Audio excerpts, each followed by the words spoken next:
Hey guys, what's up? And in today's video I'm going to be talking about something that's been rumoured for years, a Surface phone made by Microsoft. I'm not going to be talking extensively about Windows Mobile's past. If you want to see a video on that, I'll leave a link in the description. But to summarise, Microsoft hasn't released a flagship Windows phone since November of 2015 with the Lumia 950 and 950 XL.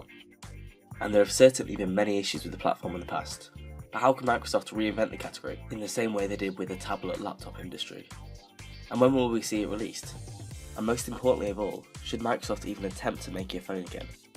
Is there any point to still trying to enter a market that's already so saturated? To that final question, I would say yes, there's definitely a purpose for Microsoft to build their own phone, as they offer something that only two other phone manufacturers can: perfect optimization between hardware and software, as Microsoft will be building their own software exclusively for hardware they've designed. It is optimization like this that allows Apple's iPhones to outperform Samsung phones that have over 3 times the amount of RAM. Having the latest processor isn't enough anymore to make the fastest phone on the market. The software has to take full advantage of this. When people are asked what they think the Surface phone will be like, they typically imagine something like this: a phone with a kickstand or hinge similar to those found on the Surface Pro and Surface Book. Other concepts consider compatibility with the Surface Pen, or even a fold-out keyboard. I think people who are imagining concepts like this are thinking about it all far too literally. Although these features might seem cool at first, they are essentially all just gimmicks that have no real purpose. For example, whoever uses a physical keyboard on a phone? And although a kickstand could be useful in certain situations, it would likely result in a smaller battery or a thicker, bulkier device.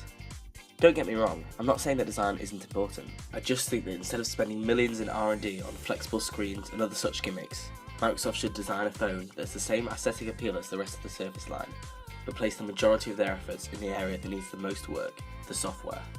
If Microsoft want a chance of shaking up the phone industry, then they must focus on the biggest weak point. Software is easily the biggest factor that people consider when buying a new phone, and if Microsoft nails the user experience, then this could mark the start of a new era for Windows Mobile. Google has already shown that good advertising and great software experience can result in good sales and good reviews.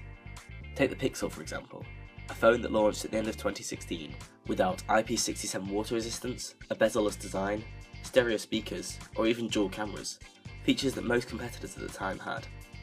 The phone was priced as a premium flagship, and yet it sold remarkably well due to the way the software and hardware work together, showing that people are clearly willing to splash out for a great stock Android experience. So what needs to change with Windows Mobile in its current state? Well, to be frank, pretty much everything. The whole OS is very clunky, with notification delivery and the lack of any simple control center being two of the biggest issues. The fact that the company has gone so long without showing us any phones can only be a good sign, and imply that they are indeed working on a total design overhaul to the operating system.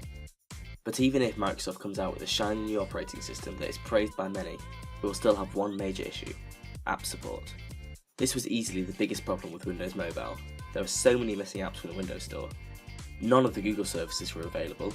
That means no YouTube, no Google Maps, no Chrome, and even other big developers chose not to develop their apps for Windows, and the apps that did work were nowhere near as good as their Android and iOS counterparts, with strange swiping gestures to change tabs, which felt very unnatural, and this is coming from someone who used a Windows phone as their only phone for well over 18 months.